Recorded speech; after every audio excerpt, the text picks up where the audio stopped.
Imagine this: one man born with nothing. No kingdom, no army, no food, no shoes. Just the open Mongolian steppe, freezing winds, and a burning rage inside his chest. Now imagine that same man building the largest contiguous empire in the history of the human race. Bigger than Alexander the Great, bigger than Rome, bigger than Napoleon.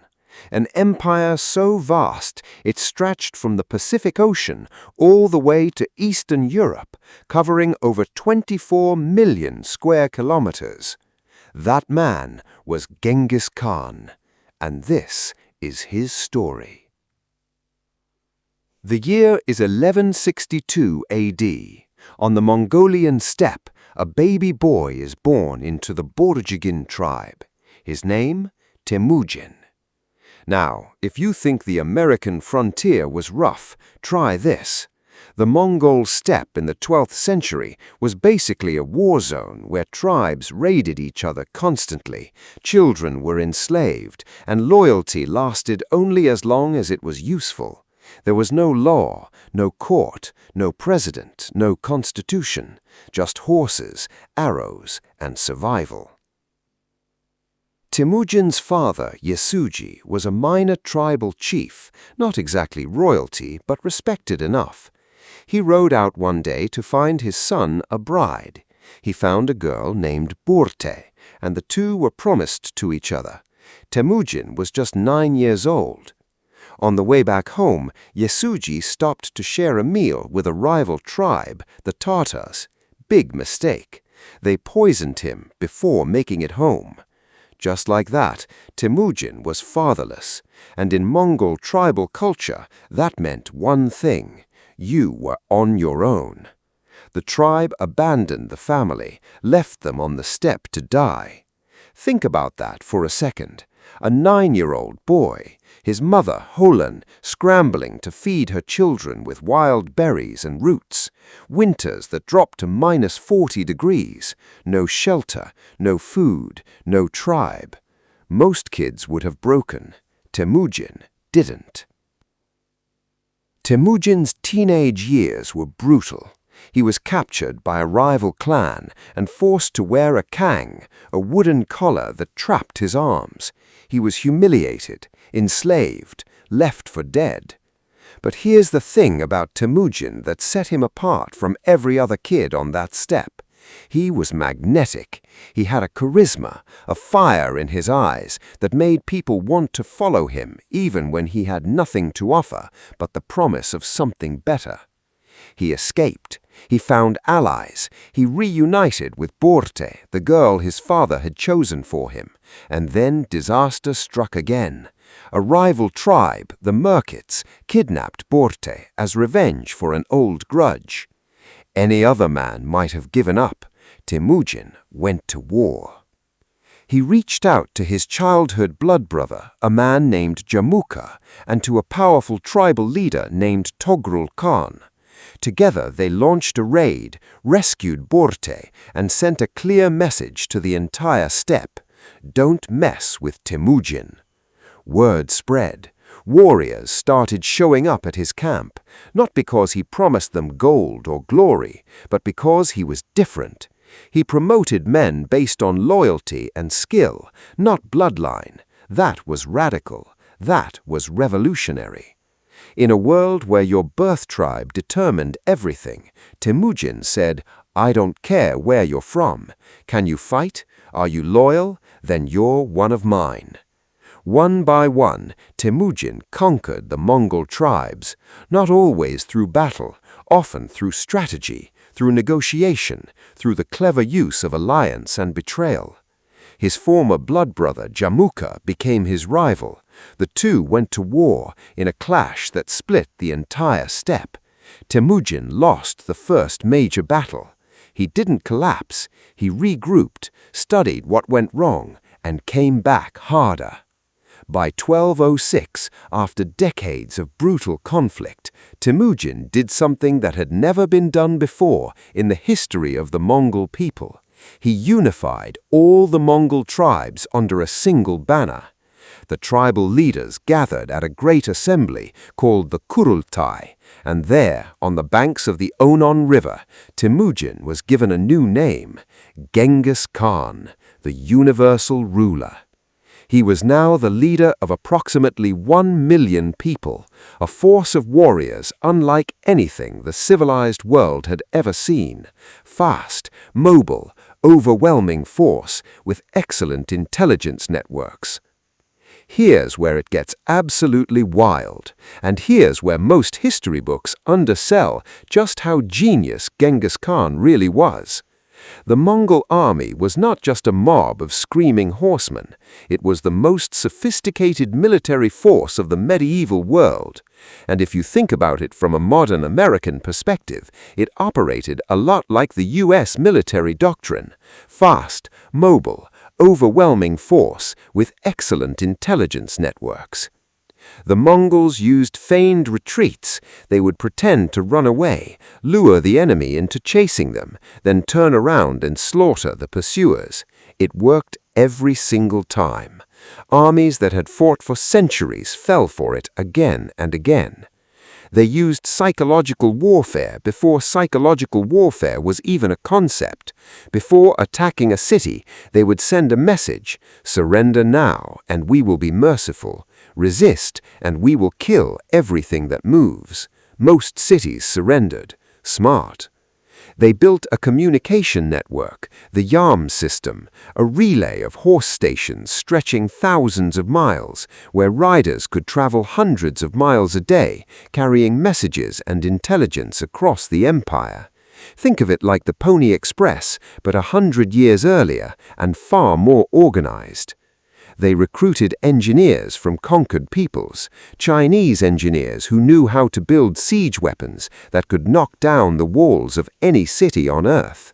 And perhaps most importantly, they were disciplined. The Mongol army operated on a decimal system, units of 10, 100, 1,000, and 10,000. Every man knew exactly where he belonged, what his job was, and what happened if he failed it. Starting in 1211, Genghis Khan turned his gaze south toward China. The Jin dynasty of northern China had walls, they had millions of soldiers, they had one of the most powerful empires in Asia. They also had the arrogance of people who had never been seriously threatened. The Mongols didn't care about walls. They went around them, over them, through them. In a series of brilliant campaigns, Genghis Khan broke open the Jin dynasty's defenses, captured city after city, and extracted enormous wealth: silk, silver, engineers, scholars, craftsmen, all of it fed back into the Mongol war machine. Then came the Khwarezmian Empire, a massive Islamic empire stretching across modern-day Iran, Afghanistan, and Central Asia. Its Shah, Muhammad II, made one of the most catastrophic decisions in human history. Genghis Khan had sent a trade caravan of 450 merchants to establish peaceful trade relations. The Shah had them all executed. Then Genghis sent diplomatic envoys. The Shah executed one and sent the others back with their beards shaved, the ultimate humiliation in that culture. Genghis Khan received the news. He reportedly rode alone into the hills and prayed for 3 days. Then he came down, assembled his army, and launched what historians consider one of the most devastating military campaigns in human history. In just 2 years, 1219 to 1221, the Mongols completely destroyed the Khwarezmian Empire. Ancient cities like Samarkand, Bukhara, and Merv, cities that had stood for centuries, centers of Islamic culture and learning, were reduced to rubble. The populations were slaughtered or enslaved by the millions. Historians estimate that the Mongol conquest of Central Asia may have killed as many as 40 million people, nearly wiping out entire civilizations. It was catastrophic, it was absolute, and it sent shockwaves of terror all the way to Europe. In 1227, Genghis Khan died. The exact cause is still debated: a fall from a horse, an illness, a wound from battle, perhaps even a woman if you believe some legends. He was somewhere in his 60s, ancient by medieval standards, especially for a man who had spent his life in combat. His dying wish was that his burial place be kept secret, and so it was. To this day, no one knows where Genghis Khan is buried. The men who buried him killed everyone they encountered on the way back, then reportedly killed each other so the secret would never be revealed. He was gone, but what he built was just getting started. His sons and grandsons continued the expansion. His grandson Batu Khan smashed into Russia and Eastern Europe, destroying Moscow, Kiev, Krakow, and pushing all the way into Hungary and Poland. Europe was in absolute panic. Priests wrote letters to God, asking why he had abandoned them.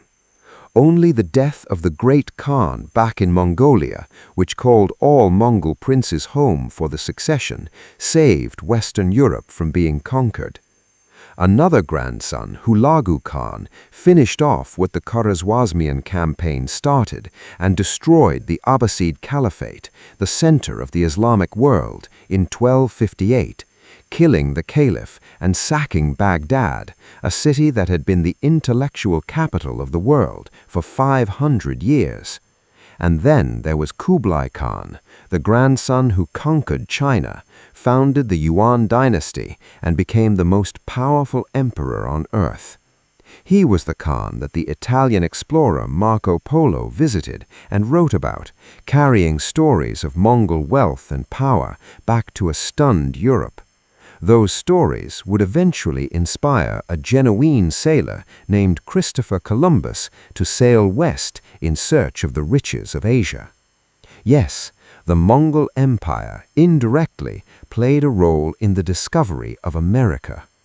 By its peak in the mid-1200s, the Mongol Empire controlled 1/4 of the world's land surface and ruled over 100 to 110 million people, roughly 1/4 of the world's entire population at that time. But here's the part that surprises most people. Once the conquest was done, the Mongols created something remarkable: the Pax Mongolica, the Mongol peace. For roughly 100 years, the Silk Road was safe.